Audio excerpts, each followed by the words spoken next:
Hey everybody, it's Cinnamon Cooney, your Art Sherpa, and today I'm going to show you how you can paint this gorgeous peacock in acrylic paint step by step at home for yourself. If you check the description below, you're going to see materials list. We've got links to the website. There are step-by-step pinnables so that you can see each layer of the painting. I'm going to explain everything about the technique. I'm going to show you everything that you need to know to be able to complete this. We do have a traceable, but I'm going to show you how to draw this one in.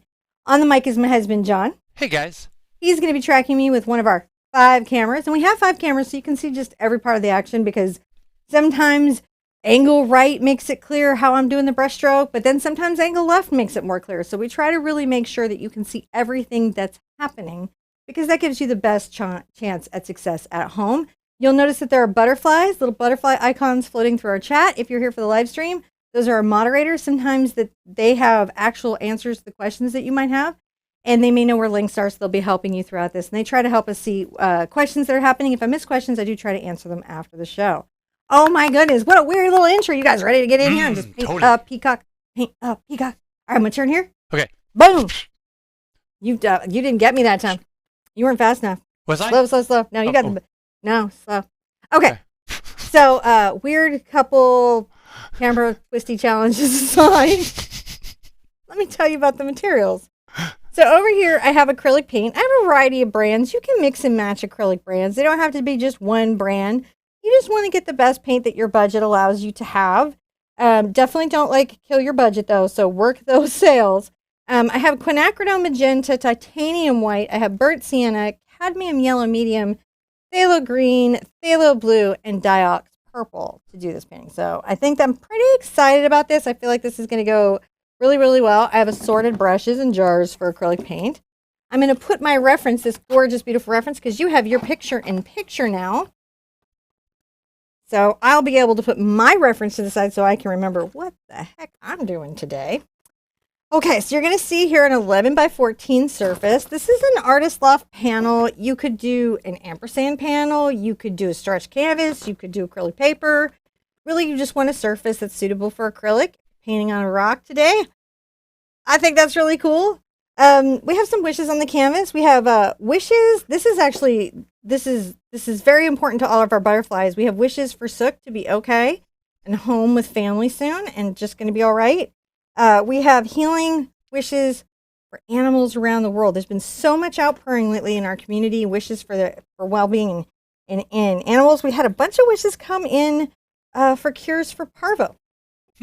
And then, which I think the vaccine kind of is one, but they just, after, animals become ill, they're hoping for cures for parvo. And then we have a kindness for animals everywhere, which I thought was that, yes, animals deserve kindness. So these are good wishes today.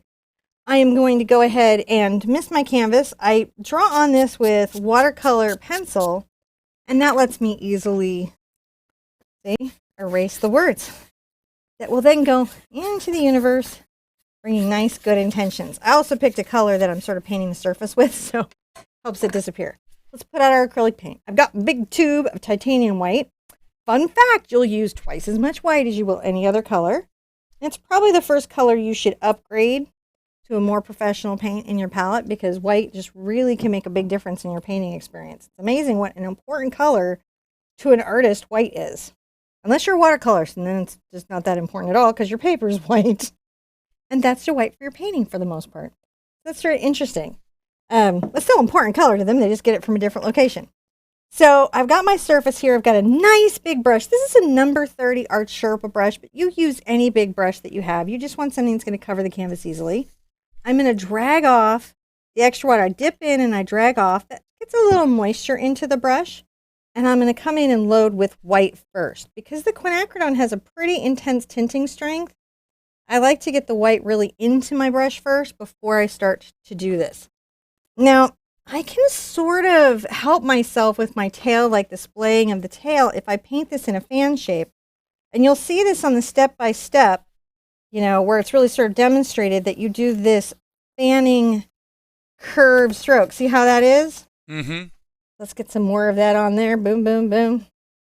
We're just going to paint this all over the canvas, covering every inch, but kind of implying the direction of the feathers using this brush stroke.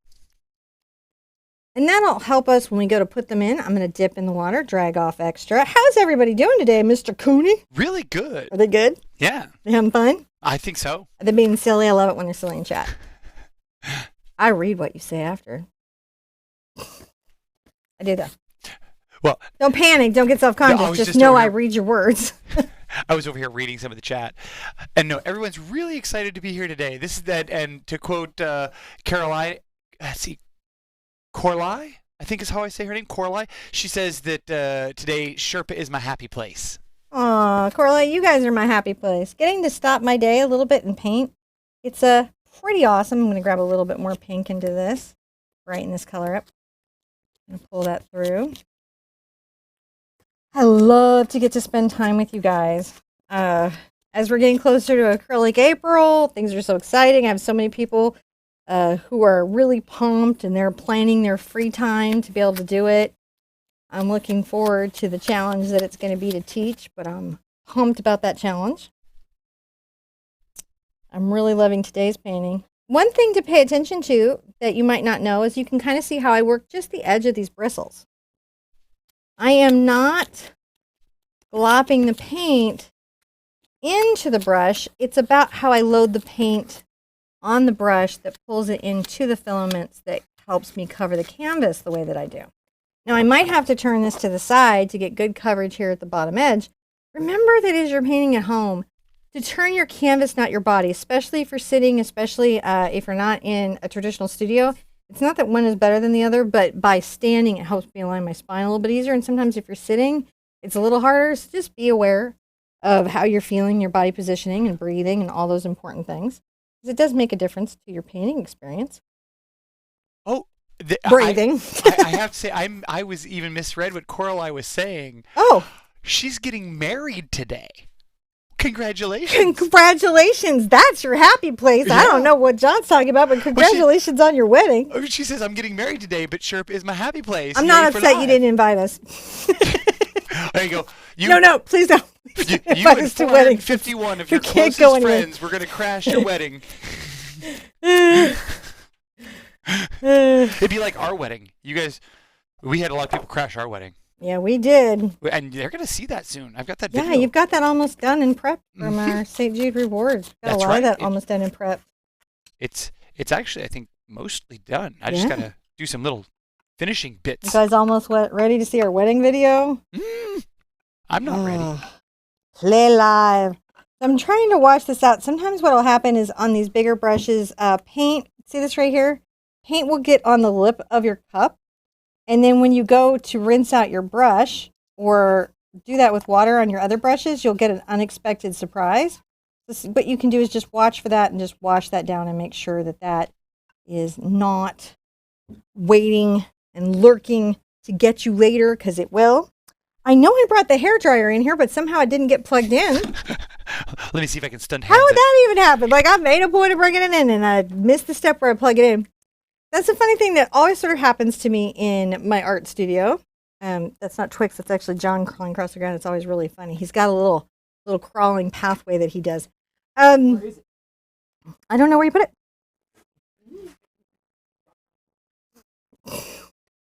Okay. There it is. Perfect. Oh, he says don't do it until I get back there. You got to work as a team. Team Cooney. Get these paintings done. So whenever I'm in my art studio, one of the things I know about, one of the things that I know is that I often forget like one or two things. It's always really rough when you're on when you're doing plein air painting and you discover that you missed white or some crazy color that you really needed. And then you'll be using yellow as white that whole day. All right, you ready to? I am. Okay. Okay, guys. Thank you. Sorry about all that. I should have plugged in. But so you know, if you're at home, don't use heat. I know you can still hear it a little bit in the background there, but don't use heat because the heat can introduce color shift and problems like that. So just use it on the lowest heat setting, and that'll help save any color shift and things. Your professional paints don't have quite so much trouble with this, but your student paints really are susceptible, so be careful there. All right. I'm excited. Here we go. Get this all done. I'm going to load up some of my quinacridone. onto this brush. I'm going to do my sketching in paint. And that's just so you can really see what I'm doing on the canvas. But again, if you don't draw yet, don't let that stop you from painting. I've got traceables. You can just transfer that image and put it on the canvas if you want. But I like to show people sometimes how to draw things in. So right here, kind of coming in this downward motion, we have Mr. Wonderful Peacock's base. There's a beautiful curve to the neck, and then we begin into the tail. So we've got to find his placement on the canvas. And I'm going to say that his head is right about here, and we've got kind of a really wonderful little oblong, little egg shape. Now, his head's going to be a little bigger at the back and a little more narrow at the front, and that gives us kind of this nice basis for an egg. When I use quinacridone to paint him in, what's wonderful, let me put on my vision enhancers. It always helps my eyes not be tired now. Oh. There we go. Anywho, what I find is that I can paint out any mistakes really easily if I use the background color as the sketching color, kind of like a grisaille. I'm going to bring a little beak forward. They have nice little, very kind of considered little beaks, Mr. Peacock. They got some stuff afoot. And I'll bring that little line back because the beak will come forward like this and back like that. So it's nice just to show that that's happening there so I don't forget. Now I know I've got this nice little jawline that I'll be painting in there. I'll make that a little bit stronger. So don't forget. I think I forgot my hairdryer. Don't forget. Now there's this beautiful curved line. Which one? Coming underneath the chin and traveling down. If you're getting used to doing your lines, one thing that can help you is make a little mark about where you'd like that line to end. That way, before you start your little curve, you kind of know where you're going. And it will help you get the gesture of that line a little bit easier. Now we just kind of winged that in and it just came out nice. Sometimes knowing where you're going helps you get through a difficult project. And those little steps can make your whole experience much more enjoyable. Now, his neck, these lines are going to be parallel. It's going to end down here, about like that. These lines are going to be parallel, but they're also going to have kind of a convergence. So you want them to follow the same sort of curvilinearness, but you want to make sure that it's tapering in as the head goes up. I'm using strange words. What is going on? You always use strange words. I do. You are blessed with a role-playing vocabulary. I think I do have a role-playing vocabulary. In fact, I think I often talking, what we mean is in D&D, not the other kind, not the 50 Shades of Grey. No, I mean like forsoothly. Yeah, I mean like when you say like somebody's chaotic neutral, and you don't mean it ironically. No. Like you're just trying to describe their personality. We actually just had a friend. We were like, "Oh, he's chaotic neutral. I get it now." He's like, "No, I'm from Connecticut." I'm like, same thing. Same thing. Everybody from Connecticut's like, anyhow, it's actually a compliment, guys. So I'm going to bring a little line up, just curving up, and then curve this back in. And this is going to be the little basis of the blue. That's where the blue is going to stop on him. And we're going to have a nice little tail. Now, we're not going to see every feather of his tail, right? We're not going to draw every spine. But we need to have enough in here so that we kind of have a sense of where our lines might possibly go and where his feathers might possibly go. So it can be a good idea to get some of those in now. Now, you've got to remember that some feathers are short and some feathers are longer. And it can help to get some lines in that you can put feathers on as you're going. Even though you might be doing some shorter, this will help you keep the curve of the tail more how you want it. Now, as the tail comes here, you'll get one line that's going to be like almost straight up, right here. But they're going to start curving the other way, just like those first streaky lines that you put in your painting. So even though you can't see them all, you kind of get a sense of how they'd be, right? And see how I'm just sketching these? That can be really scary when you're new to painting. It's just sketching a line very lightly. You can do this with kids' chalk, though. You don't have to necessarily freehand it. Breathe in, breathe out. Then I find it's kind of nice to make a plan about where I might put some of my little peacock in. So I'm going to say, all right, this spine could be very focal. And let's make a nice eye of the feather. That nice little eye of the feather I drew. That's nice. A little eye of the feather. And then maybe I could have a little eye of the feather here.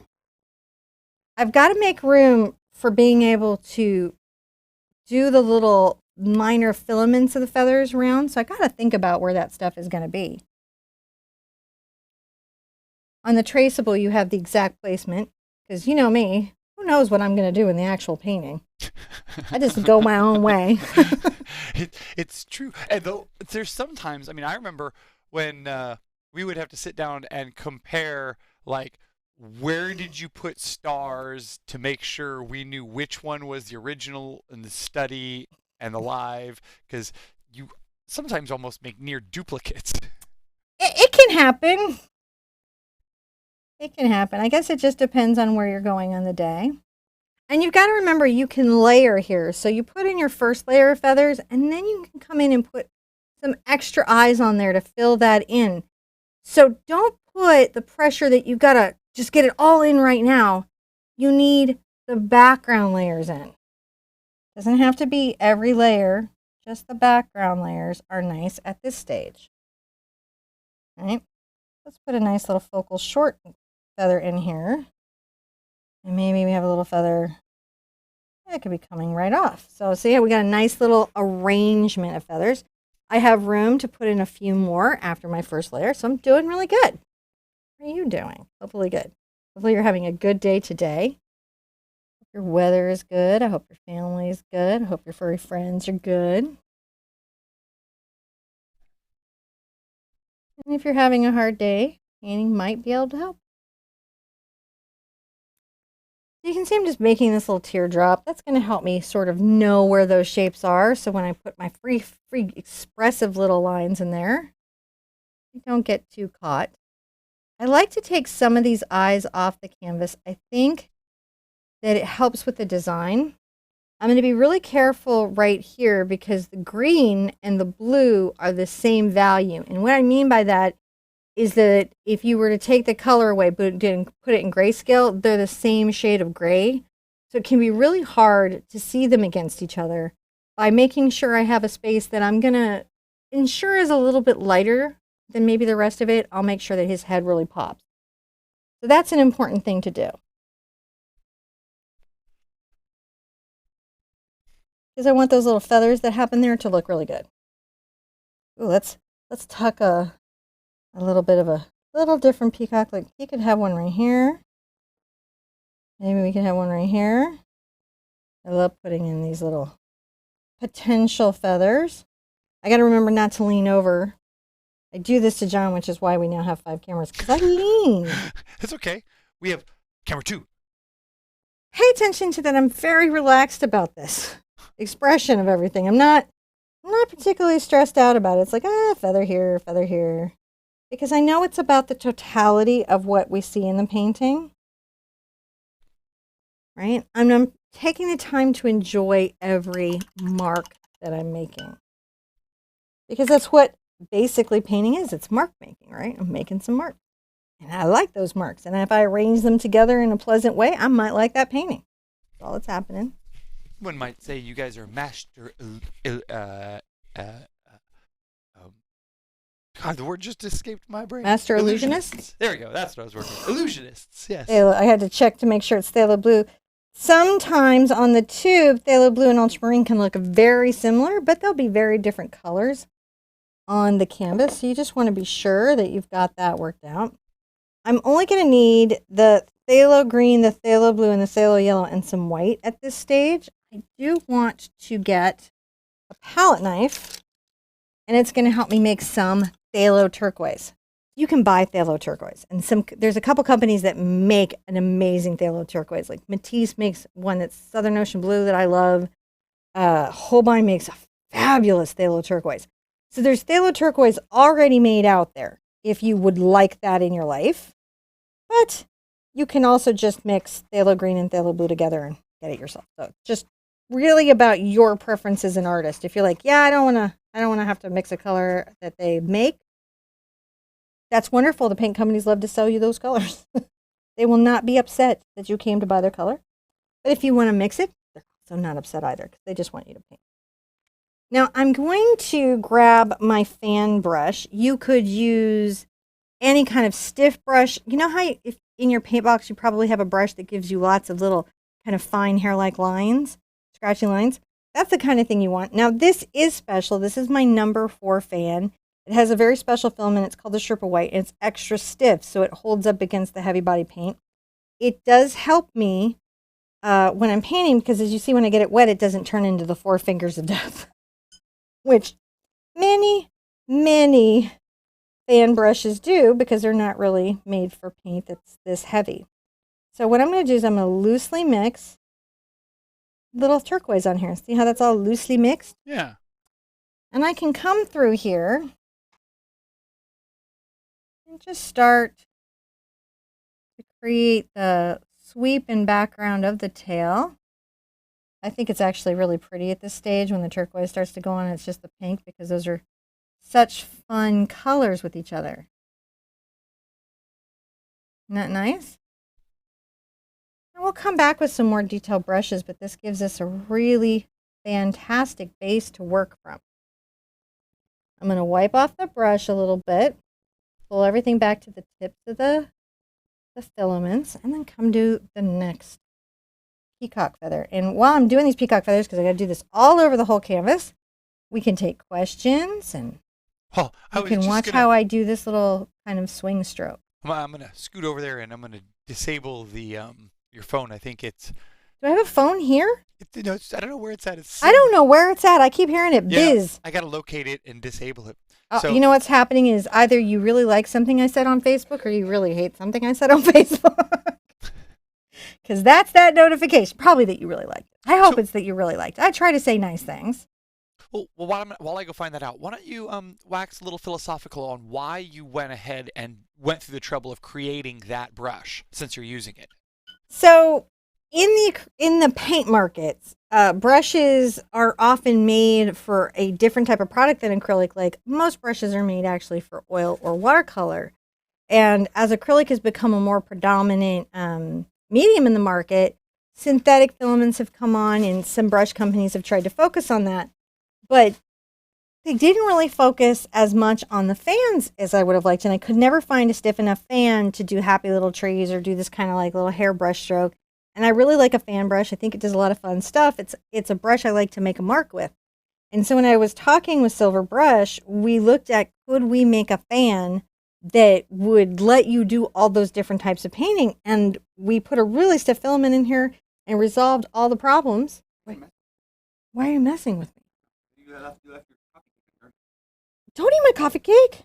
I was going to reheat that. It was totally unguarded. Can't leave food unguarded in my house. It was coffee cake. He tricked me into talking while he took my cake. That's what happened, just so y'all know. He tricked me into talking while he took my cake. I did. Totally. So see how I can like plant this and just sort of swing this brush out? It's a little bit like calligraphy if you've ever done it. All right? And it gives it this nice little filament.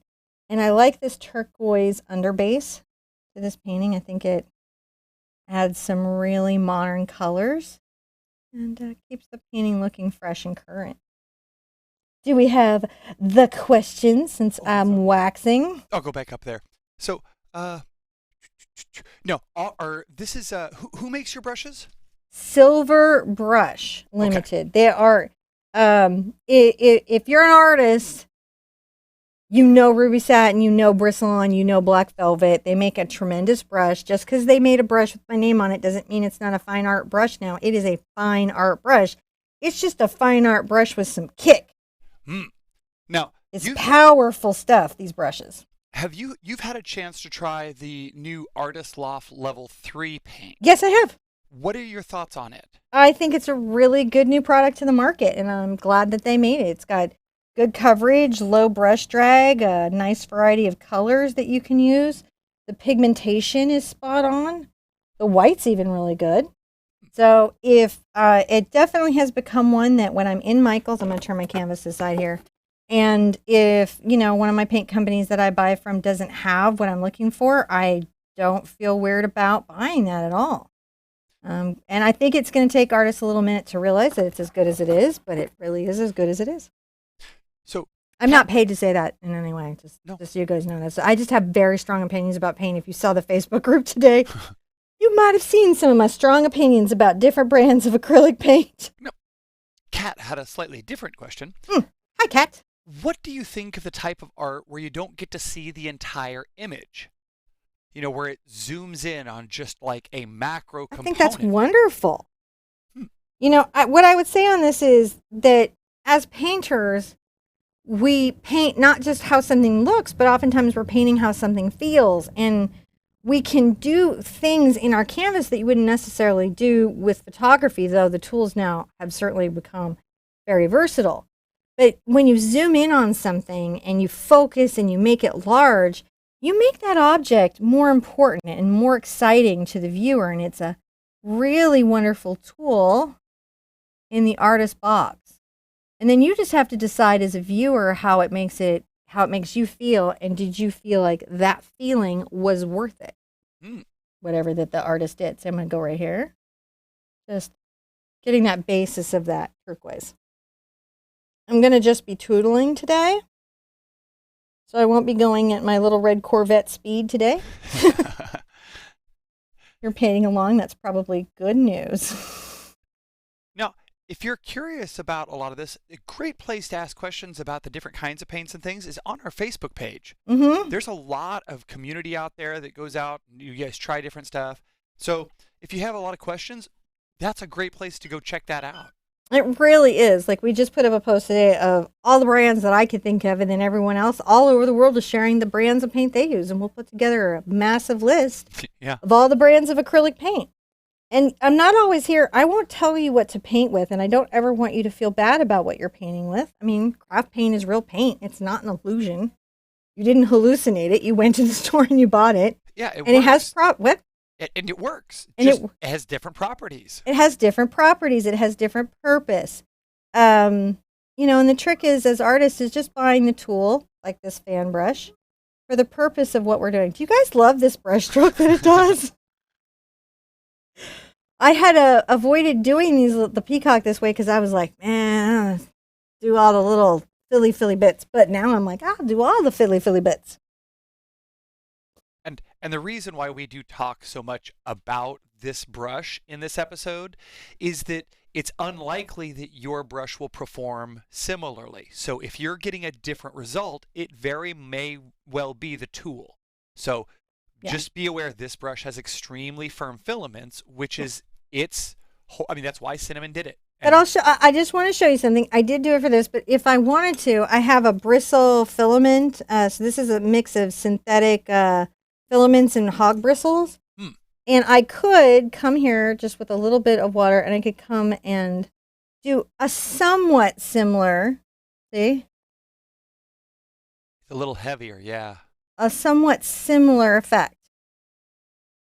I just like the lightness of the fan brush, and I felt like it for this particular painting, it was the best tool. But you can see I did it with a different brush. Don't ever let your tools stop you from doing a project. I share with you what I'm doing so that I'm never tricking you. Because that's not helpful when you're teaching. Not at all. Not at all. Don't trick your students. You got to tell them what you're doing. Now, it's okay if I go over my little peacock face a little bit because I know where he is. So that can give me some beautiful continuity of line, even though he's drawn there, because I'm going to come back and put him back in purple and blue. He'll come back in a half second. But those lines will have a nice, beautiful flow behind him. Boop, boop, boop. I hope I don't need my coffee microwave because I really want to sip it. Now, what is an absorbent ground? Oh, it's a fabulous, wonderful product that I thank the acrylic companies who manufacture it every day that they make it. There's several companies that do it, but basically it's a surface treatment that allows your canvas to take water effects or watercolor effects. So for the purposes of us acrylic artists, you could really water down your paint and mimic a watercolor effect. Or you could do a multimedia project where you use watercolor on the canvas and then finish with acrylic. I just want to say that like Kirk, and then finish with acrylic. That's fine. I'm fine. I really, really need to microwave my coffee. I don't because my ember has kept it warm. What do you think if I called out for somebody, if that somebody might be near enough to hear me? I don't think so, but I could probably scurry and help. No, I don't want you to have to scurry. Honey? Hold Nope. on, I'll mute it. She's like, she's got her headphones on. Maybe. She's amazing. She's my favorite. Could you make way of that? You're the best. She's like, whatever, Mom. I get her a lot of art supplies. It's okay. She is fully hijacked some of the best art supplies in the house. Yes, she has. But I don't mind because she's awesome. All right, just do this last little stroke. So what you can basically see here is that I've used this method to really create a lot of texture on my canvas. It really gives me a nice base to start working from and will allow this painting to feel very rich and finished and without a lot of anxiety and process for me. So that's really fun. But remember, if you don't have the fan, you could do it with a stiff brush like we said at the beginning. And you might just have to do a few more strokes or kind of tweak it a little bit to get the exact same kind of result. Okay, so now I'm going to put out some dioxazine purple. I love my dogs. They're right here. And I'll go ahead and take my artist knife. You are so beautiful to me. All right, let me sip my coffee, though. Celebration of Peacock Level 2 unlocked. Ooh. Yeah, I'm like that. Num, num, num, num, num, num, num. You ever say that? Num, num, num, num, num, num, num. I do. You don't. You're a very serious person. Sometimes. It's really great when he's not serious, but it surprises the kids because they don't know Dad has that speed. So I'm taking my dog's purple and my phthalo blue, and I'm mixing them together. Just enjoying them and mixing these together. And so they're going to make a very dark color that I can use as this deep kind of jewel tone base for my wonderful peacock. I'm going to start with, I'll just go ahead and start with everything on his face. Oh, I know what color I forgot to grab. Black. See, told you. Every show, forget a color. Black. Just black paint. It'll be hard to make the gray. I'm not saying it's not doable. I'm just saying it's a little bit harder. I'm using my pointed brush here instead of a larger brush just because this has such a nice point. This is a number 4 round. You know, we'll put the exact brushes that I use for this in the description after. There we go. See, that gave me a nice little finished, pretty little moment there. And then I'll get a slightly bigger brush because I don't want to work hard to get this all in. So let's load that all up. I've dipped in here. Loading up. And let's paint all of that this deep color. And you can see that that's such a deep color, isn't it? That's going to make everything we have to build up on him be extra gemmy. Many of you commented that you really love the gem quality of these colors, and sometimes using modern pigments, which are transparent with a strong tinting strength, can give you that depth of gemminess that you're looking for. That makes sense to everybody. And you can see I put quite a lot of paint on my brush. I'm just trying to cover up the whole thing very quickly. Very quickly. There we go.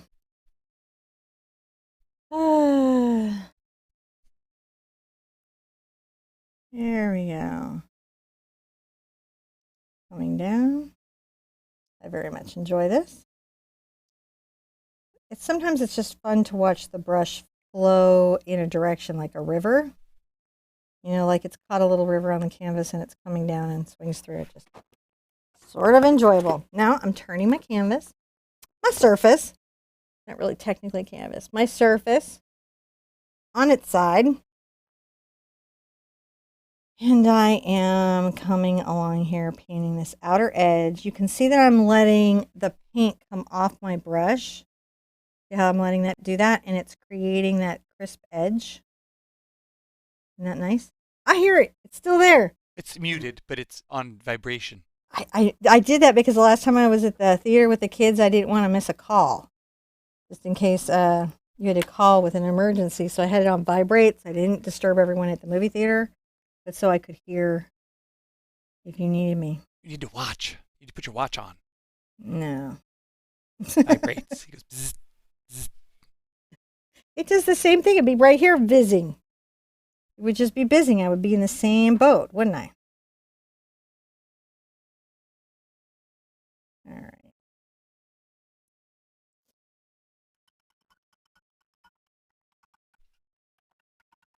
Rinsing this out thoroughly. Now, I'm going to keep my purple and blue paint away from where I'm rinsing out my yellows. If you'll notice, I kind of keep 2 water jars.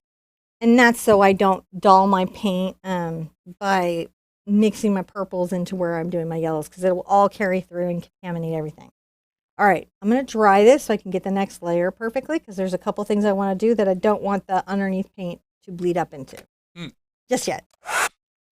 Okay, so I think we have the microphones a little better adjusted now. So you can still hear it screaming in the background, but all right. I'm just, being a production, focused guy, I'm always like, oh my gosh, I got to get everything. So now, look, it gave me something to talk to you guys about while she's drying the surface. Oh, look, she's back. Oh, I want to mention another trick. Before I had a stiff fan, another thing I would do sometimes with my brushes when I needed that effect, if I had a good stiff brush, I would work them out with my fingers. I even took a pair of pliers and squished the ferrule on them to DIY some of those at one point. Yeah, it's just you as an artist. I'm gonna just put this background tail in. So the background tail, I'm gonna. Oh, actually, I just wanna. I think I wanna put this here to be sure. I'm gonna give myself just a little thought about where that's gonna be. Right, and we're gonna just.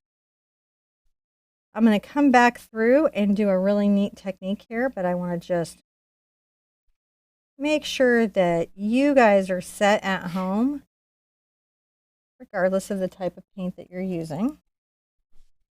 Don't worry about covering this all up. I do like it when some of the underneath peeks through. I just want to make sure that I've got that first layer sort of resolved there. Now, the fun next color thing that I get to do, where did I put it? Is I'm going to put in some of the brighter greens and yellows. So now I can take my green, which is just such a fabulous green, and some yellow, right? These different little greens and yellows. And it's fun to kind of loosely mix it. If ever you want to reveal anything on the loose mix, you put a little white in there somewhere. And you can do some similar things again. Okay. Don't cover up all your aqua. Just give yourself some little details. Some little thoughtful, enjoyable details. Maybe get a little more yellow green this time. Around here. See? Just painting. And then when I come here, I'll take it to the edge. You can kind of see I come in, on the outside I come in, and then I bring that into the edge. Very nice.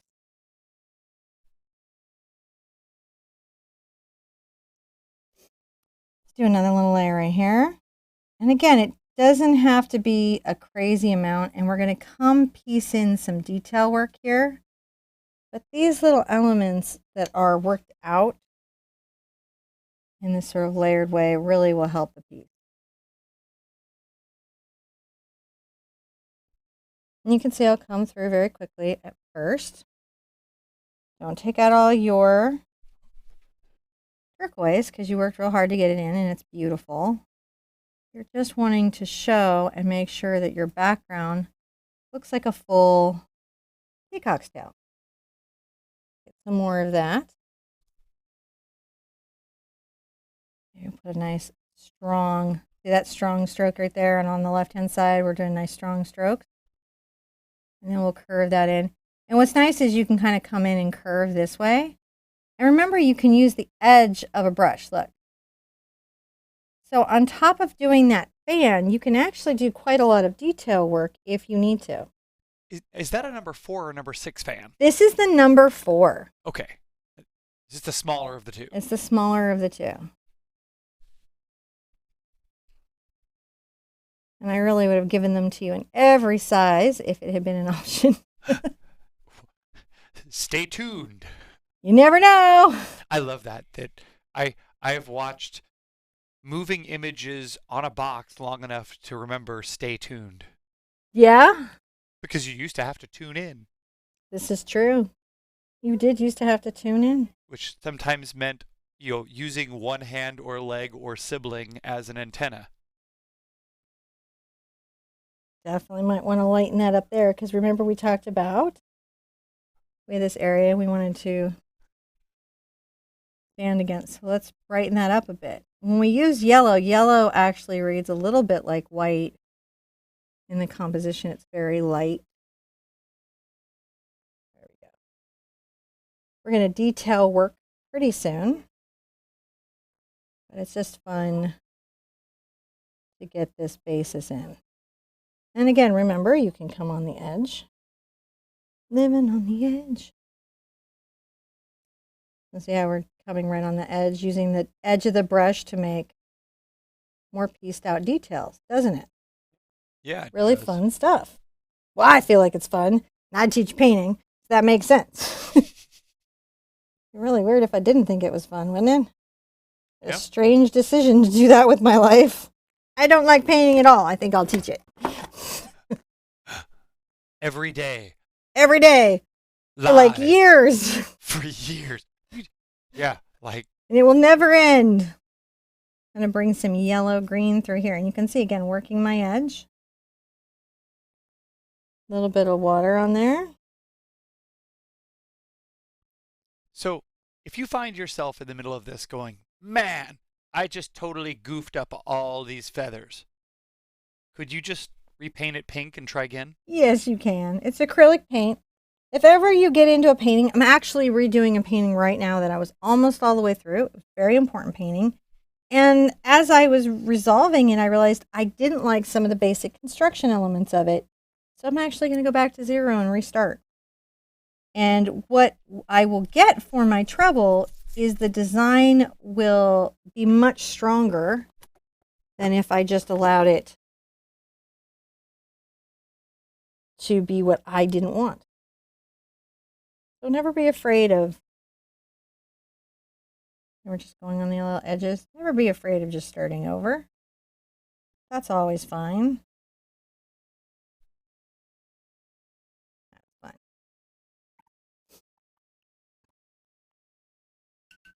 Now, somewhere I have my round that I just put down.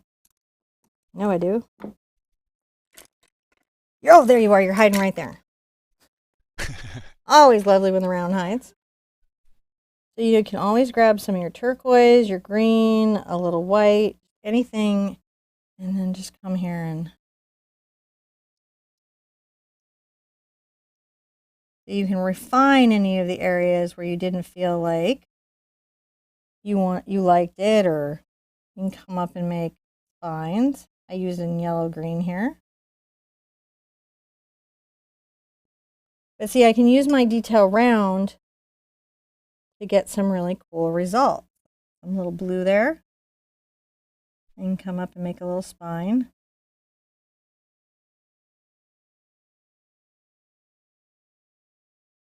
I'm going to find that phone. I know where it's at. It's over there on the desk. It's just vibrating loud. Allison was curious, how many hoots do you think this is? I think it's a 2-hoot. A 2-hoot? A 2-hoot. However, I recognize that sometimes my feelings, I've been doing this for a little while. Uh-oh. I'm walking near the coffee cake again. Stop it. All right, I'm just going to have to go get a new coffee cake. I accept it. We're not advertising coffee cake. I'm just saying that there is some, and there might be a bit of a family battle over it. Of tasty, tasty coffee cake. I know where you live. This is true. He's like, yeah. All right. And he's like, but I'm the one who gets up in the morning and goes and gets the coffee cake, so. See, I'm just kind of refining anything that I want to.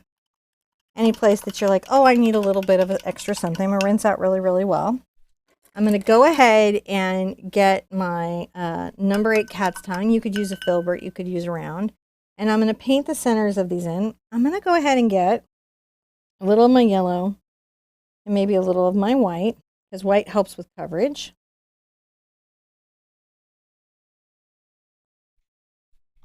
I'll go ahead and paint these in a little bit more carefully. So now I can bring the eye out a bit. See how we're doing? And get its shape, maybe a little whatever I want here.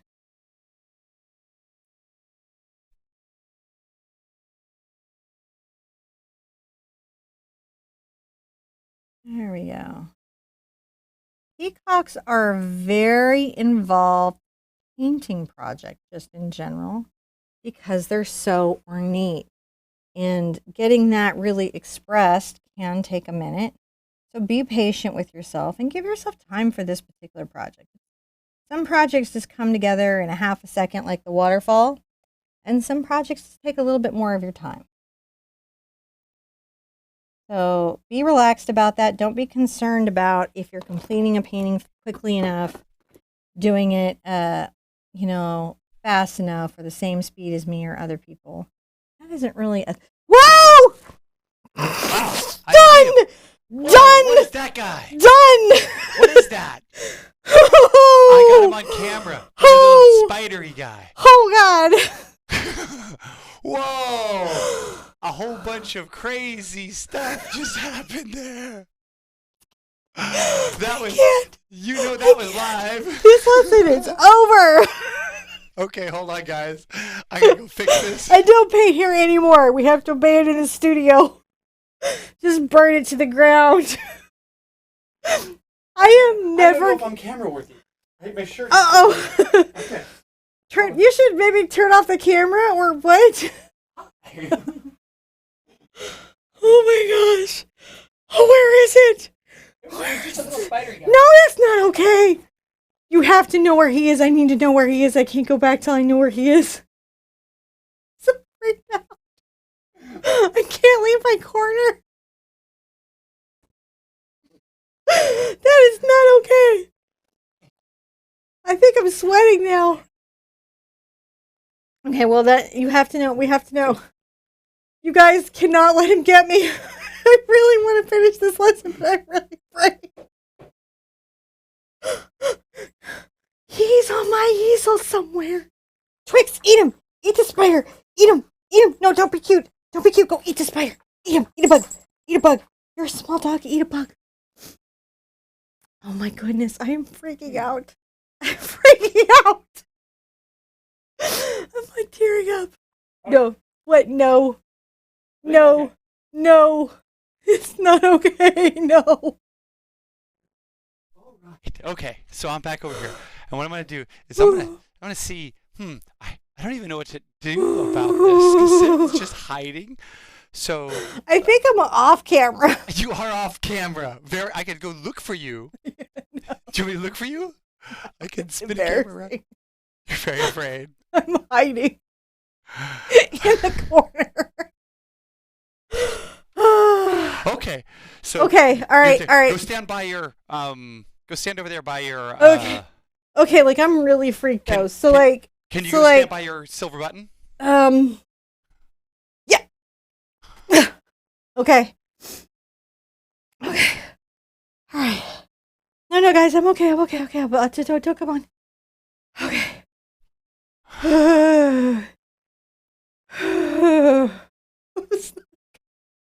That was a little Miss Muffet moment I am not all right with. Where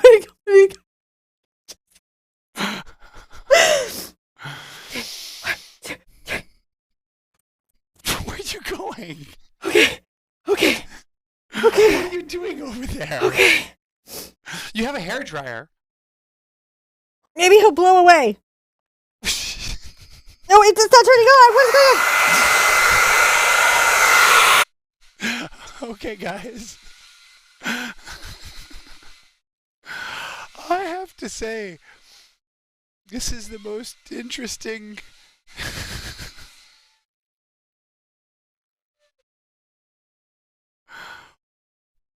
Okay. Are we back? I mean, like barely. I have to say, Just that was the most fun I think I've had on this show in a long time. Really? Was that fun for you? A lot of stuff has almost gotten me, but he like that. Ooh, I just feel like it's on me. I'll let you know if I see it. No, you won't. You're not honest about those things. Okay. So I'm going to be painting, but I may run away at some point during the lesson. So I don't really know how the rest of this is going to go. I just feel like it's on me somewhere. What it is, friends? I love nature. I love nature. Do we want to go to the 3-minute intermission for you? I'm gonna just if I freak, you'll never get me back in. That's true. It's true. You have a hairdryer to defend yourself. Okay, you guys, you have to tell John if you see it. Don't let him play practical joke here, because I'm not gonna be okay. Now, everyone wants to know that you are actually okay, because no one wants to laugh at you if you're feeling bad. But this is really. Well, I mean, I'm not bit, and I don't know what kind it is. I mean, like in my mind, I'm like brown recluse, black widow, but and I do appreciate that spiders are very important for nature. I just wish they wouldn't drop from the sky on my it touched my canvas. Ah. But you're okay. Right here. But you're okay. See, it's my fault because I made that wish about all happy animals everywhere. It was so just... I called them in like a really dark Snow White moment.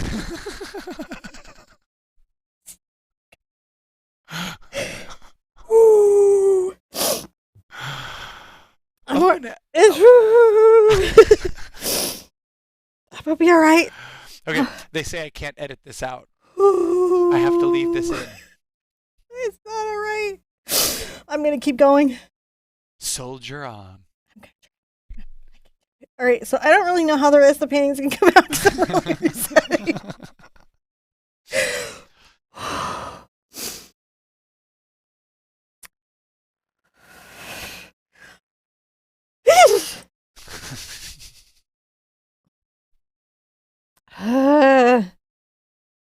Okay, she got heebie-jeebies out of her.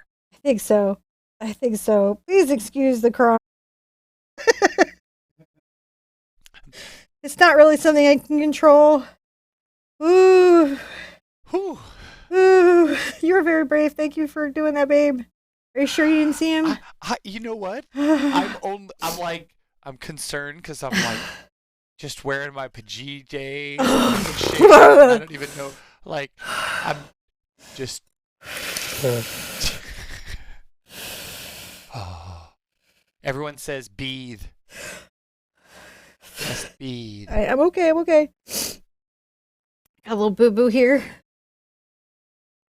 Panic boo boo. Where I bled and made a smudge. Oh.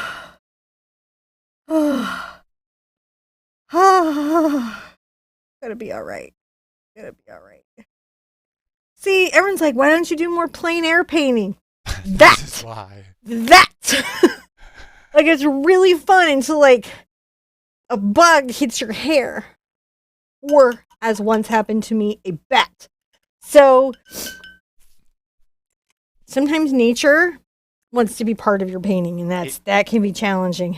Nature definitely has a performance art element to it. Is it okay if I have, I sip my coffee and have, like, a regroup moment? I feel like You can have a coffee moment. Okay, my turn around. I'm okay. Yeah.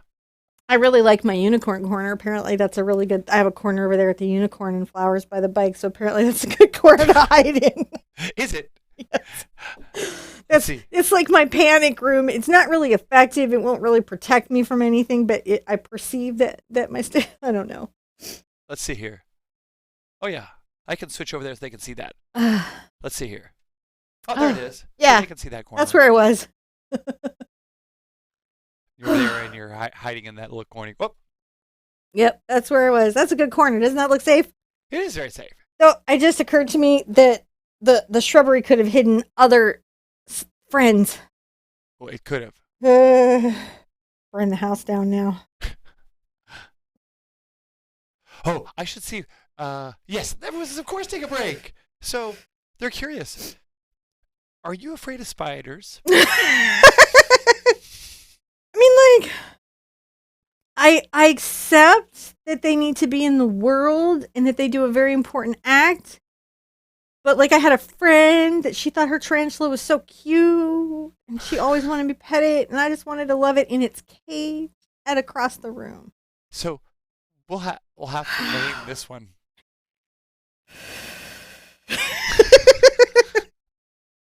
I'm not sure what the name of this spider will be. Just wrong. Wow. Live, folks. This is definitely... If you just walked in, I actually normally do teach painting. You'll have to ask the rest of the room what happened. I'm just trying to reset. Oh, God, it feels like it's in my ear. Heebie-jeebie. I will. Look, here's what's going to happen. I'm just going to warn you right now. This is going to be like an hour wind down for me. And periodically, I'm going to have a moment where I imagine or think I feel it on me somewhere. It's true.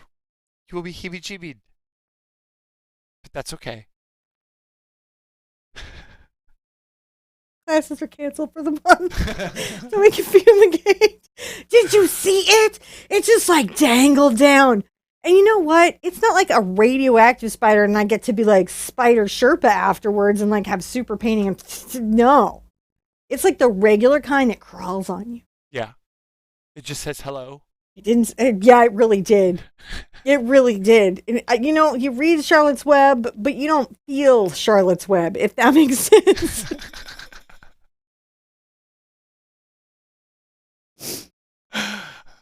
I mean, it really would have needed to leave me a little word. Don't panic.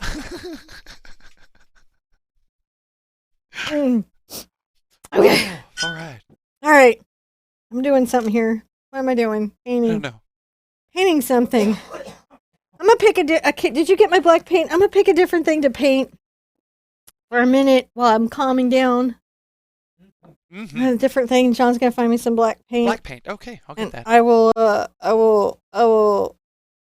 something. I don't know what I'll do. Something. Just anything at this point. I just need enough black. I just need to tint my white with some black. Just anything. Dark.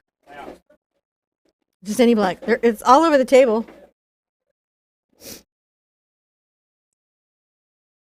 Oh, thank you. Okay, because carbon black. But this is not still good, but it'll work for this little beak. Oh, okay. So I just grabbed the random tube. Okay. I'm okay. All right. Now, while I'm here, I'm going to add some more feathers. Feathers? That's what I'm going to do.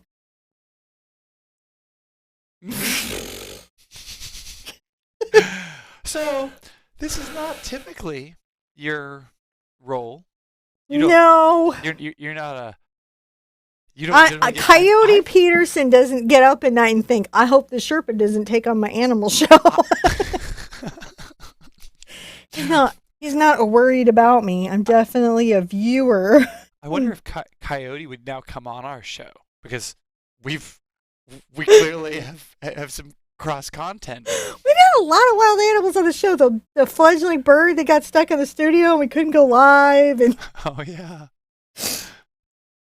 Okay. So flummoxed. Guys, I really do teach painting. She does. All right, so I've taken some white and yellow and I put it on this brush. It's a cat's tongue. Not today, clearly. But in life. Generally, she does. In life. I mean, today I just get attacked by wildlife, but, You weren't attacked. It just stopped by and said hello. I swear, Rick Nicolero would find that so funny, because I'm sure, real wild animals have, attacked his paint site, and real spiders. Swedish spiders. They probably jump. There's some spiders up there, but it's a colder climate, so probably not as well. No, they're everywhere. Yeah. Yeah, they're everywhere. Spiders are everywhere. You can't count on them not to be somewhere. So you can see I just sort of fill in where I felt like I had some holes in in the painting for where there should be little eyelets. And now I'm going to get a little of my green and my turquoise and some yellow and white loosely mixed on this brush. And I'm going to make sure that I've got some little details around this little fellow. I'm good.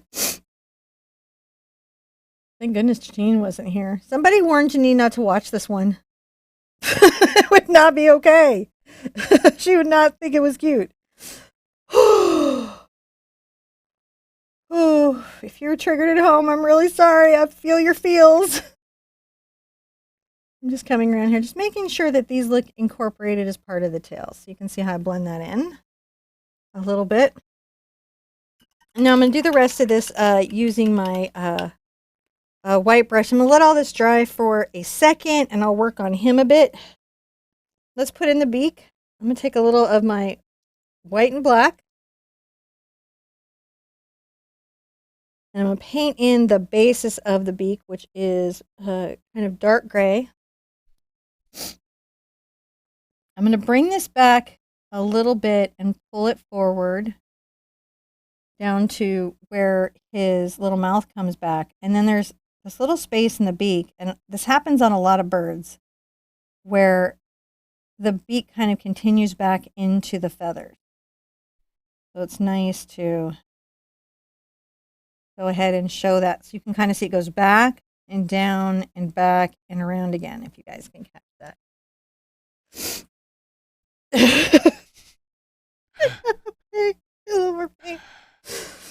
Oh, yep. Hashtag YouTube life. Yep, it's true. You totally got mismuffited. People are like, what's the difference between you and Bob Ross? Probably that moment right there. Would be the biggest difference. Besides fame. I'm just trying to make that nice and neat. So it has a nice sharp little space to it. Now I'm going to put out a little more of my phthalo blue paint, which is right here. And I'm going to start painting in his little feathers. And those are super fun to do, I feel. So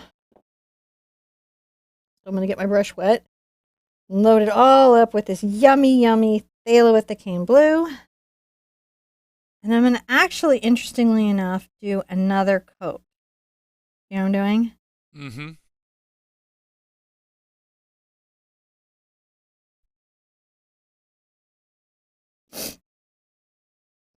Okay. Just making sure he feels very solid in color. Other than he could camouflage into Seriously, your the hair. next time that spider gets in here, I'm painting him in. He's like part of the painting. I'm painting him in and run. I need to tack him down. Get the hair dryer out. Just whoosh. I don't think he's coming back. Okay, so hi. Hello. I'm going to get a little of my turquoise on my brush too, and I'll get some of my white. And I'm going to come through here. There's a nursery rhyme in this. Oh, feel free to share it in group today. Little Miss Cinnamon painting a painting. Ugh. Along came a spider and sat down beside her. Scared little Miss Cinnamon away. I mean, yeah, I'm not even lying about that. That was like a whole experience for me right there. I'm just taking this slightly kind of darker blue, and I'll leave the area around the eye a little bit lighter, and I'll leave the chin area dark, but I'm going to just kind of pull the stroke. You can see I'm just dashing. See, I'm just touching and dashing on the edge of the brush. You could do this with a bright. You could do this with a round. It's not actually super critical what you do. You do want to make sure that you kind of hide the strokes. You don't want to get too patterny, because that will mess with you. Come down here and just go. Oh, sorry. I'm having a little trouble concentrating for some reason. My mind seems to be focused on something else. I wonder what it could be. I don't know. Do you need to talk about it? I don't know. I don't know what I need. I'm just going to grab some more phthalo blue. That's what I need. Let's get some phthalo blue. Sometimes art is hard.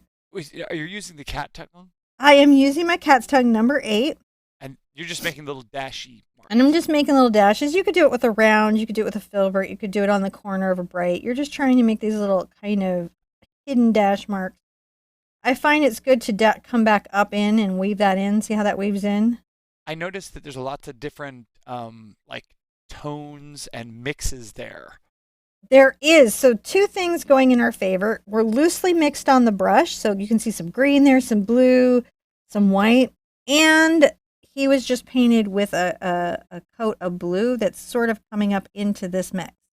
So how do you loosely load the brush? All right, I'll show you the next time I go to load. So when you want to loosely load a brush, you want to grab a little bit here. See, that's on the tip. You can come over and get some turquoise if you want. So we haven't mixed them into the palette. We're going to mix them on the brush. See? And that gives you that painterly look. Yeah. Sometimes it's nice to discover what it will do on.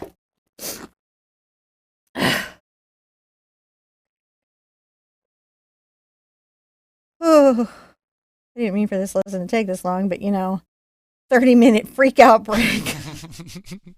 Spiders happen. They do. But that's okay. Because this is actually turning out really, really nice. I think for, being traumatized in the middle of it, I'm doing pretty good. Take that, all the rest of you YouTube. Keep painting after you've been attacked. Spider challenge. That's the new art challenge. Hashtag spider. So, is it that the significant other has to secretly spring a spider? Well, I'm saying recording? If you guys want, to do that to Angela Anderson, you're probably gonna have to talk the stick man into it, or to my mom, you'd have to talk John Little into it. Though at my mom's house, that could just naturally happen. She's got a lot of that going on there. There's a lot of just base nature at her house. We have a lot of base nature ourselves. Yeah, we have a big magnolia tree, but she's in one of those older, more treed neighborhoods. Yes. I don't know if you when you live in those neighborhoods with really, really old trees, you get cicadas. I kind of like that bug. I don't like it. All right, so I've got this on here now. That's layer 1. I'm almost calming myself. I feel like it's like okay, well, I think I'll calm myself now.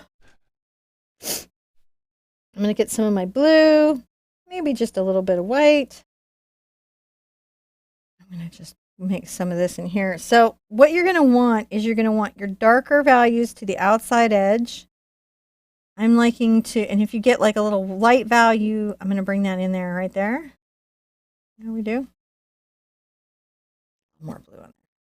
We're just mixing it up. And there's a lot to do in his feathers to get that effect that I'm looking for. There's going to be a highlight here. There'll be a little highlight here. And there's definitely one at the top. But you do want to show that there's many tones from the greens through the blues in his feathers. Show the many tones of his peacockness. Somebody pointed out that my hair is peacocking. That was interesting. I was like, I thought my hair was expressing, but maybe a peacock's just expressing and I didn't understand it. He's just expressing himself. I was telling John a story the other day about our Arabian horses meeting their first peacock. I want to make that into a statue. Like a fountain. That would be the best fountain ever. I think so. So that you can't tell anyone. That's gonna be a thing someday. Yeah. You know what horses don't like to run into? An unexpected bird that goes. That's not their favorite. Turns that horse into an interesting fountain. Oh, well, they get the ability to suddenly transport themselves into whole other portions of the world. They become a TARDIS. Oh. And there's just this moment where everybody freezes and you can just see the horse's brain breaking down. And none of this is okay. All right, I'm still comfort painting here. So I'm going to load up some of my wonderful turquoise, and I'm going to get some of my white.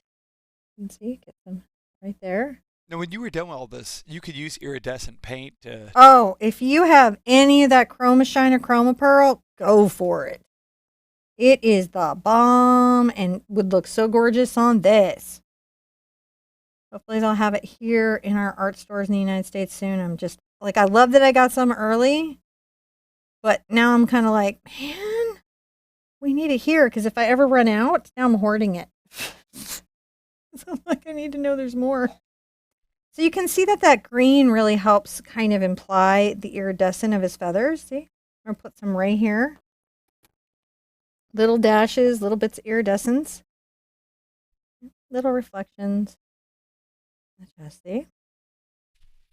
And I'll twist my brush or turn my brush to keep the pigment flow going. Get a little more paint on here. You could put a little bit of this back here. Always fun. Just places that you think of it. I'm going to rinse out a bit. Freaking.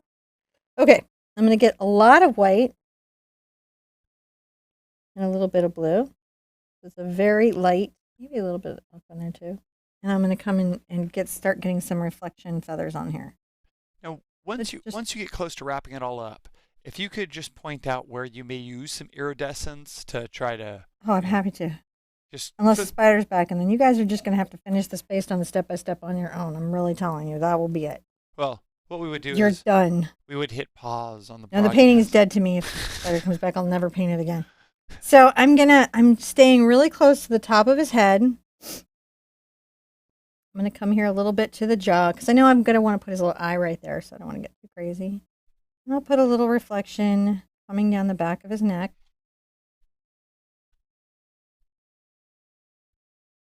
Little tinier dashes. See how these dashes get smaller when I'm doing the reflections? Let's put a nice little one coming down here. Hold on. Down the front. Oh, there it goes. I may have to change the angle of my brush handle up, or I've got to change the position of the canvas.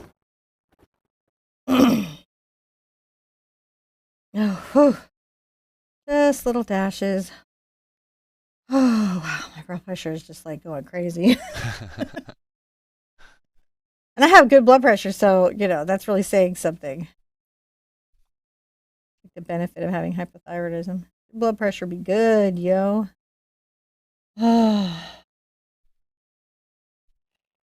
a lot of reality in my reality show here. Nature. It's everywhere. Everywhere it wants to be, isn't it? Adding another little light layer at the back of the tail. I'll save the rest of his little details for when we get his little eye and beak in. I think I need a fresh thing of water. I can go get it. You run away. I'll get you some water. Hold on a second. Do you want to... You can go stand in your corner. You could turn around and talk to people. Turn around and talk to them. So, yeah, usually these go a little bit faster than this, but then usually I don't get terrified out of my mind in the middle of my studio in the middle of a lesson. So there's always challenges for us as artists, isn't there? These life challenges, work challenges, emotional challenges, spiders dropping from the sky like dive bomber challenges.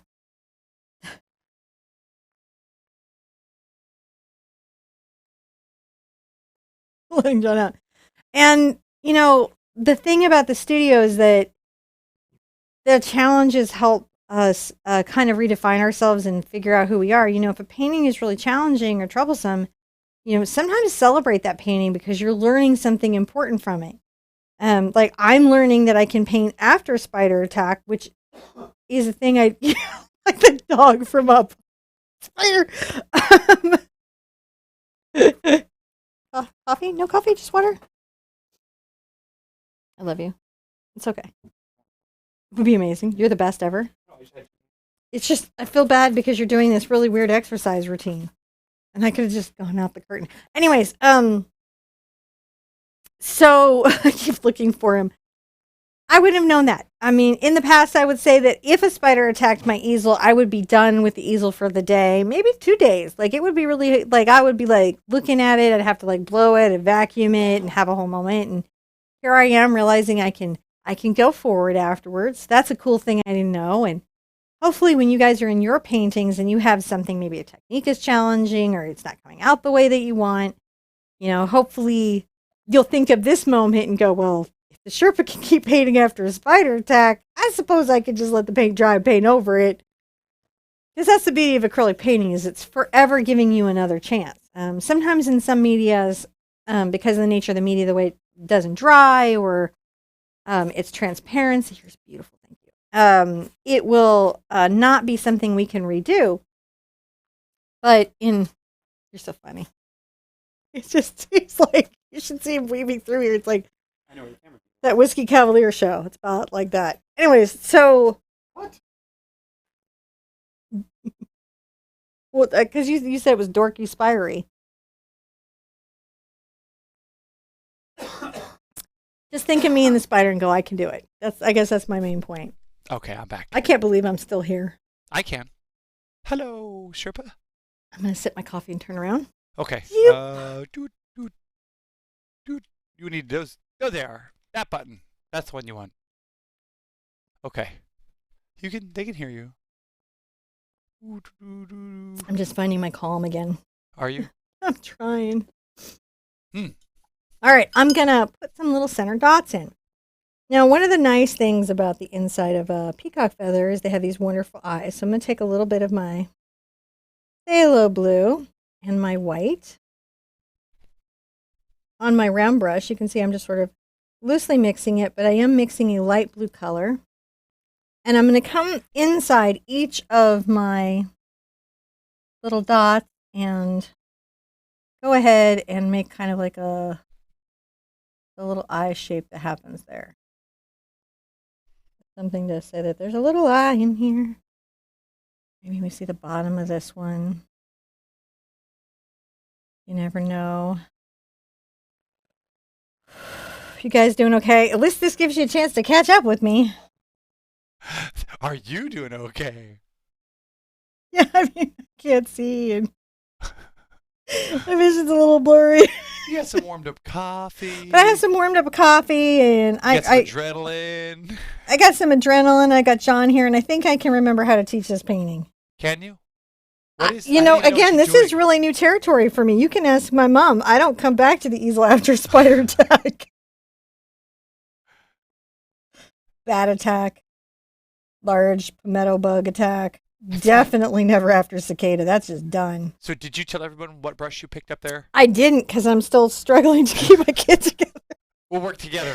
Okay, this is a number 4 round. I teach acrylic painting when I'm not scared out of my brain, but today we're just painting for comfort and self-soothing. I'm going to keep adding little blues in here. I'm using the tip of my brush, and I can use the tip of the brush to sort of sketch in the shape that I want. New painters will be really hard on themselves, even on these little shapes. They'll really want them to be some version of what they feel could be perfect. But what I'll say is in a painting like this, it's really about the totality, not about each individual element. So try to take these things in as a whole instead of just that one moment. All right. And paint that one in. You can paint it in sort of loose like that too. Always fun. I'm going to get a little more water, but my water's clean, so that's enjoyable now. Oh. I didn't cuss, did I? I tried not to cuss. No, I don't think so. Oh. Kids kind of break you of that, but in these high intensity moments, if I ever do, please forgive me. It's not my nature, but you can scare it out of me. you may have been calling upon a higher power for help, but I think, Well, wouldn't you? but I don't think there was any swearing. Okay. I'll have to like go back and see what happened. Could they see the spider? Oh yeah, I think I got him on camera. Well, he's gonna be gift now. No, he's not. Here's what I'm gonna need a minute, and then I'll get a sense of humor about it. Well, so here's the thing: is because it happened so fast, I don't know what camera was on primary zoom when I was chasing him. So I don't know which lens necessarily was capturing it and whether or not it was being recorded. Because Oh I was looking at the control panel when I was chasing him. no. So I'll have Oh. to go back and look at the post to see. All right. That's nice. Now, while that's here, I can go ahead and add its next layer, which is that purple and blue we mixed earlier. So remember we took our phthalo blue and our phthalo purple and mixed them 1-to-1. So 1 part phthalo blue, 1 part purple. Let's go ahead and touch the top of our little spot with that color. So I'm just taking the brush and I'm just topping that with a little bit of color. That fun? Yeah. And I make these little dash strokes. That helps imply that it's a feather. Gives it that feathery feel.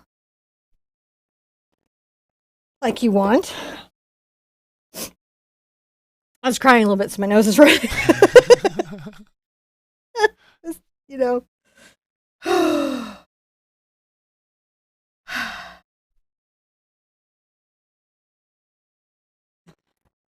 When we were in Austin, we had a house in a new neighborhood, and they were building the house next door to us. And apparently, we were in a scorpion part of town, and it kicked up all the scorpions. And that would have been fine, except that I learned that I had painted my house and picked a carpet color that exactly matched the local scorpions. It was scorpion colored. It was a scorpion colored carpet. They said dusty sand, but what they meant is that little baby scorpion, it's exactly that color. And it can completely like incognito meld into the carpet. And John was in China working. And so I was at home with a small baby. And one of these little things just, I don't know, fell out of from somewhere onto the ground. And I have to tell you, that was a whole. It. The Orkin man was there that day. Yeah, that was ABC Pest and Lawn. That's right, it was. Right now. I'm just like, it doesn't really matter what it costs. This has to be resolved today. All right, so I put the dark blue on there. If we only had planned this out, we could have gotten ABC Pest and Lawn as a sponsor. I'm going to go ahead and start putting my eye in. See, guys, we have all these opportunities for sponsorship that we don't even explore.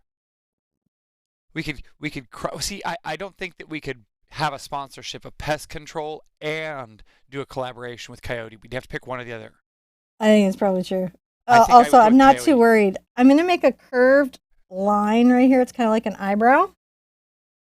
And then I'm going to come down on the tip of the brush and pull that in. It doesn't have to be perfect because I've got to come back with black paint and white paint. So you've just got to kind of generally get it in there. Then I'm going to put out the little bit of burnt sand. It's the only reason I even needed this color as far as eyeball. And go ahead and load up your brush. And just paint inside of his eye with a little bit of brown. Let that dry.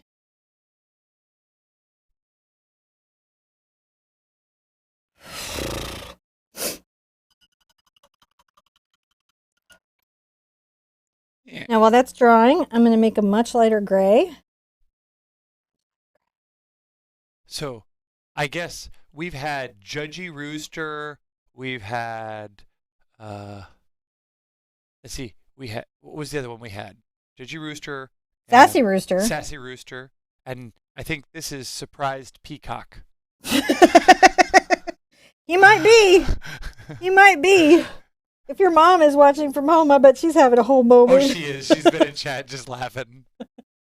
Because she knows me. She knows I'll bail out of a situation.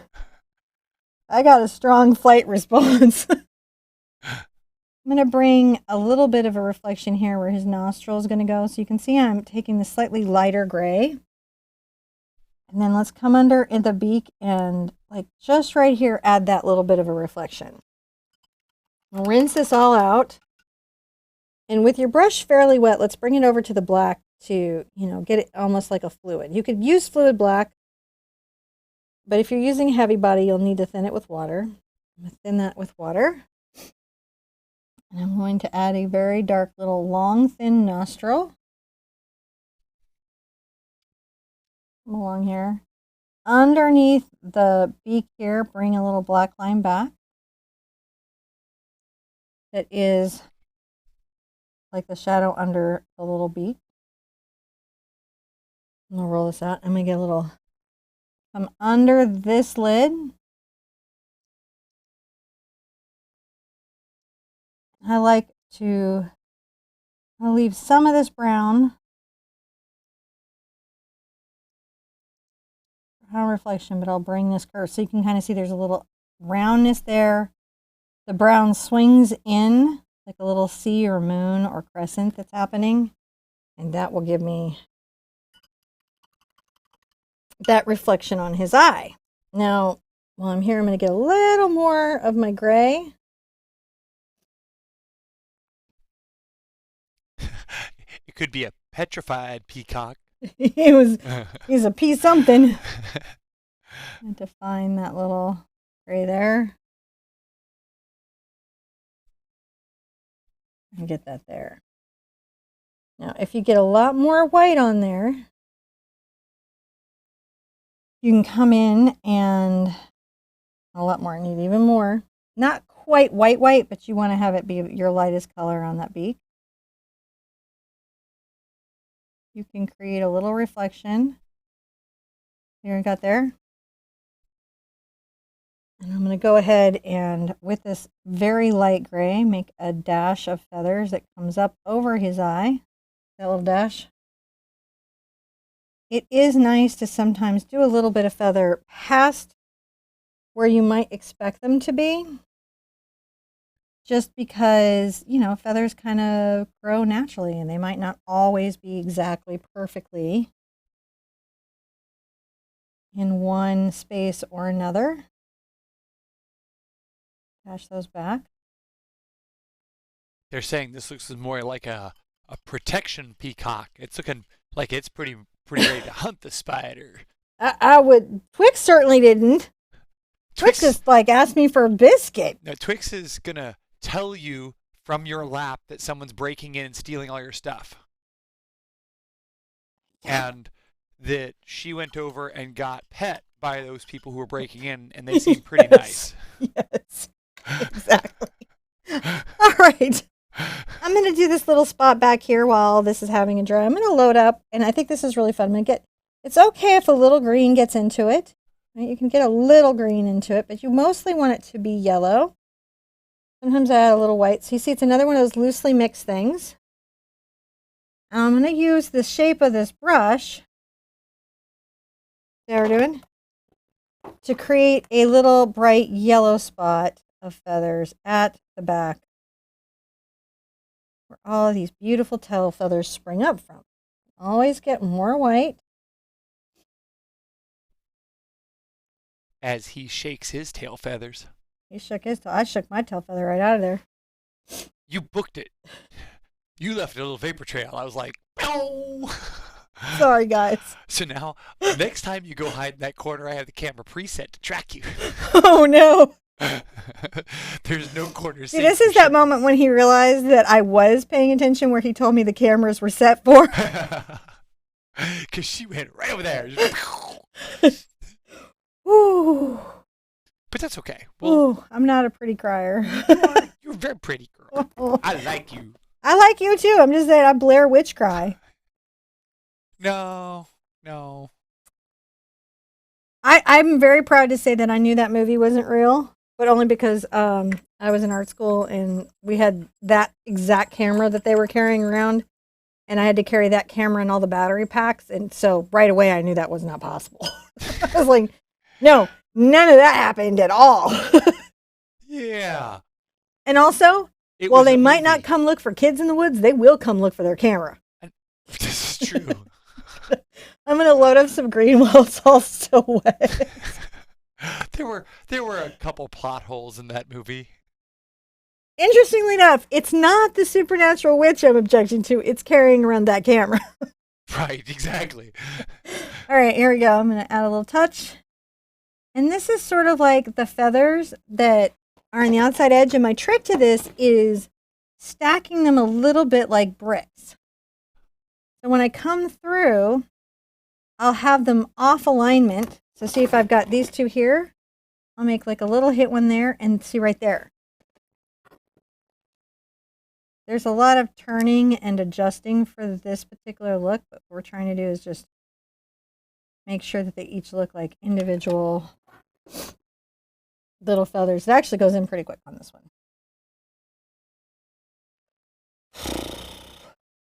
So brave. I'm still here and I'm touching the easel. If it crawls across my arm, guys, it's just the end of the show. It was good teaching you. I really love my time. I'll have to strike the set and build a new one to come back. We'll have to have like a new glam funder. It's the spider redo. Had to tear it down, burned it to the ground, guys. We need all new things. Not because we're wasteful, but spider. All right, so I'm going to take my little brush here and I'm going to get some of my magenta and a smidge of my yellow just to warm it up. Diane would like me to pass along. There is a serious love bomb happening out here just to make sure you're okay. I am okay. I'm the usual amount of freaked one should be when that happens, but I'm okay. I mean, I think freaking out is like reasonable in that state.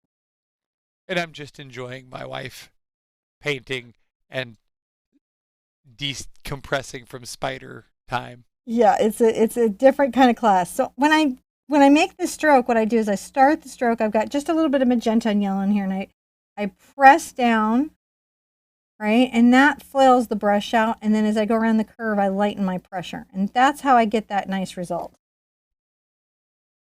I'll show you again here. So I'm like right here. And then you can see as I go into the curve, I press down. And that flails the brush out. And then that helps me get the curve.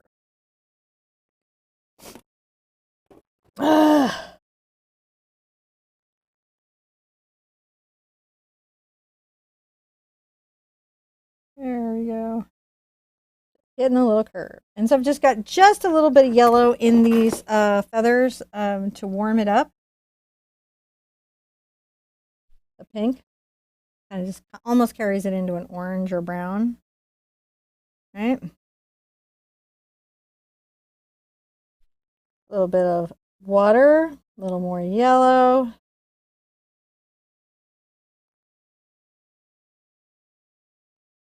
Come up here and imply that that's coming around.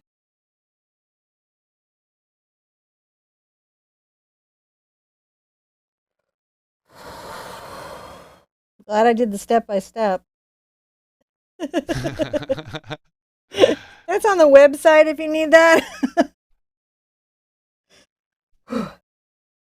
Oh my gosh. In the middle of all this, I realize there isn't a link in the description down below. I'm going to fix that right now while we're here. Okay, cool. I'm sure the moderators were passing it out. I want to thank all my butterflies. Butterflies, I know you guys don't like spiders either, because spiders and butterflies are not buddies. So I'm sure you're with me. Yeah, you guys should all tell Coyote Peterson we should do a collab. I would love to. I just think that was so random. What? What? Why? He can talk about the safe ways to catch and release a spider from your studio.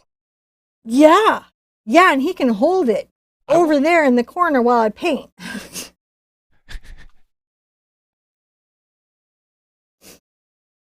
Want to know a fun fact? What's that? As I'm tipping this, I'm about to make a bright orange.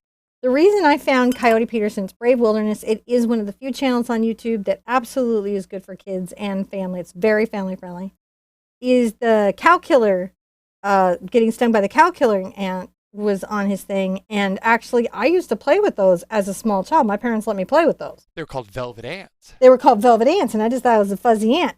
Not like number zillionth on the pain index.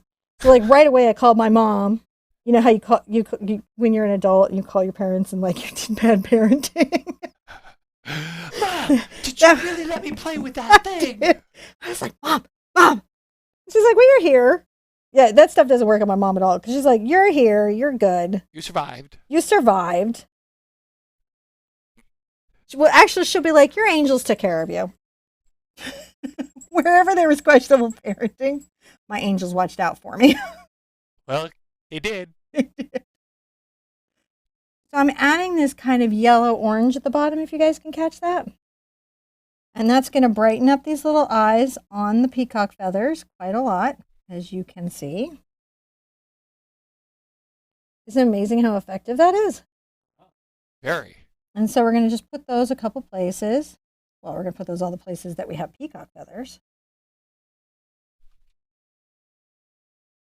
And you can see I just brush stroke these back up into the feather, and then that just increases the chromatic strength of that.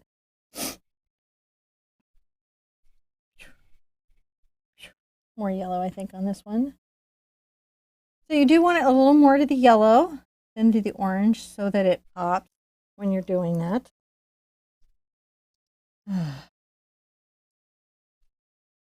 like gripping my brush like in a death grip. I'm so not relaxed. Weird things that you notice, like you're like, I'm like right here on the brush. You're feeling it today? I guess I am. I love that all my kids peek to make sure I was okay. They think it's funny when I get scared. Kids think that's just hysterical. You're pretty close here. I am. I'm very close. Like very, very close. You gotta do the little eye dot thing. Yep. That's it. And the you dot inside the peacock feathers, they get a little light dot. And he needs his hat. And he needs his hat. His feather hat. But we're really there. Like we did it. And then you can take down the studio and set fire to it. And like seriously, you know how like in the medical shows, like the clean room. Sorry. I'm sorry. I know that was loud in your ear. I apologize. That's okay. I'm going to get some real interesting YouTube comments on this video. I don't know. I think this is going to be some people's favorite episode. It's one of mine. All right, let's make a really light blue together, shall we? I'm going to keep adding some of this white paint into blue that I already have here. You could take your phthalo blue over to this, but I'm just trying to make a blue that's very light. It's identifiably blue, but it's light. And then you're going to come in and make a little mark wow. on your peacock feathers to show the eye of that, right? Because the whole point of this, theoretically, besides attracting a mate, is to confuse a predator. It does confuse a horse. It confuses a horse very dearly. Fun fact, they make a noise like a child screaming help. Peacocks, not peacocks, horses. Not horses. Except for that talking horse. All right, so that's in. Good. Yeah. Yes. So you put a high. I gotta put his little feathers up there. So the first thing that I'm gonna do is I'm gonna give him some of these little upward feather holding quills. So let's go one out. I'm on the tip of my brush. Just making sure I have a nice light line. And I'll just fan this out a little bit. You want to kind of pull them from the same spot. Just fan that out a little bit. There we go.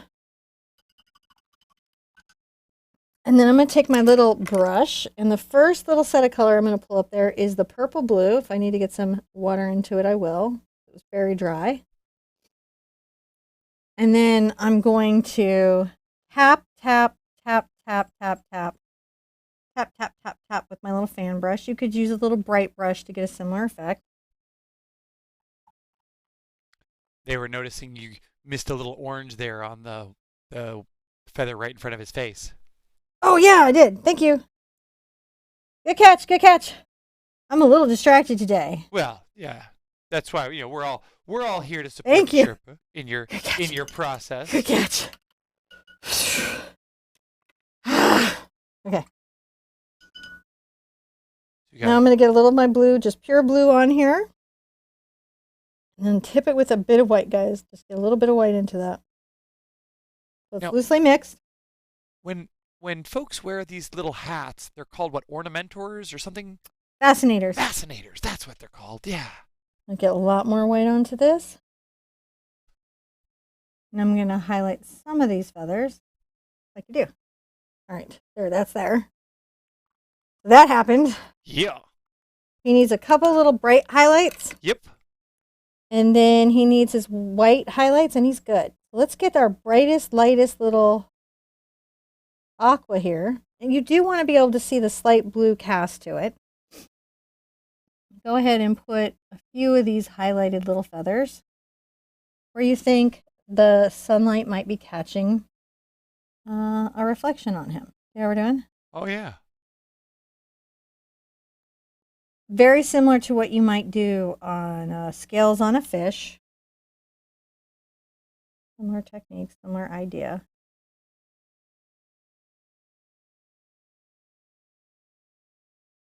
Get a little more of that white. I'm super resisting any urge to rush out. You're all right. You're almost done. I am. I'm almost done. And I am feeling like a ton better. I'm like actually feeling better. So when I have that done, I'm going to go ahead and get some white on my brush. Pull that out. And up over his eye, I'm going to add this bright white. Just into those feathers, just some highlights of that bright white. See how that works? Isn't that nice? I feel like I got a little too close in the eye and like my nervousness. So to fix that, to open that back up, all I've got to do is come back with my blue. See right here?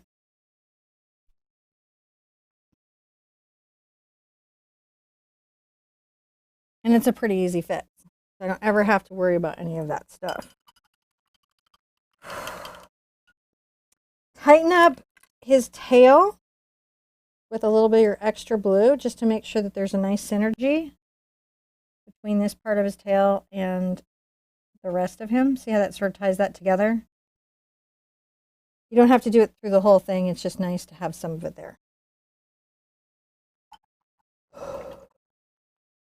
Making sure I'm not missing anything. I just have to do my reflections, and he should just come to life in a second. I'm going to use fluid paint.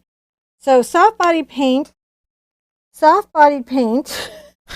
What is soft body paint, Sherpa? It's the thing that sprays me when I open it. So the heavy body paint has a very stiff polymer that holds its shape even as it dries. So as it dries, it doesn't shrink or level. Soft body paint is very fluid.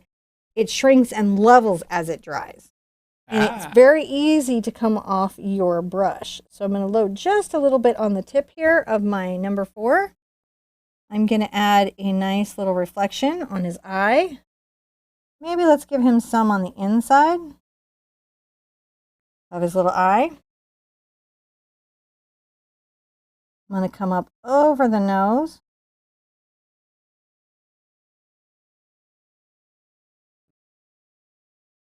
I think it's fun to just come a few places and show that reflection, because that really helps him be gorgeous. A little boo-boo.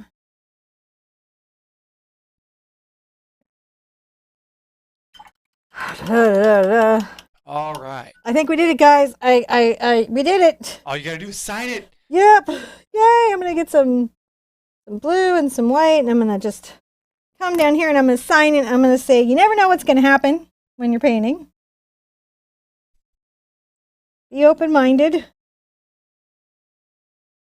You can face a lot of stuff.